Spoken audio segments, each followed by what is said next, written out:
ఆదిలాబాద్ పట్టణంలోని sub registrar కార్యాలయంలో ACB అధికారులు దాడులు నిర్వహించారు.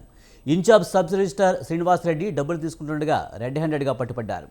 గిఫ్ట్ భూమిని రిజిస్ట్రేషన్ కోసం ఓ వ్యక్తి నుంచి లంచం డిమాండ్ చేశాడు శ్రీనివాస్ రెడ్డి. ఈ నేపథ్యంలోనే సదరు వ్యక్తి నుంచి డబ్బులు తీసుకుంటుండగా ఏసీబీ అధికారులు రైడ్ చేసి రెడ్ హ్యాండెడ్గా పట్టుకున్నారు.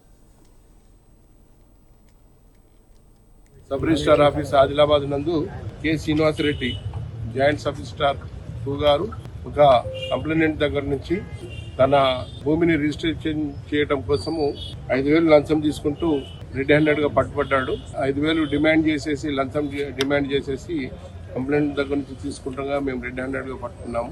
అతన్ని విచారణ అనంతరము కోర్టులో ప్రవేశపెడతామని కరీంనగర్ ఏసీబీ కోర్టులో. గవర్నమెంట్ ఆఫీసర్ ఎవరైనా సరే డబ్బులు అడిగితే అట్లాంటి విషయాన్ని పోలీసులకు కానీ అంటే ఏసీబీ ఆఫీసర్స్ కు తెలియజేస్తే 1064 నంబర్కు టోల్ ఫ్రీ నంబరు, దీనికి ఫోన్ చేస్తే మేము రెస్పాండ్ అవుతాము 24/7.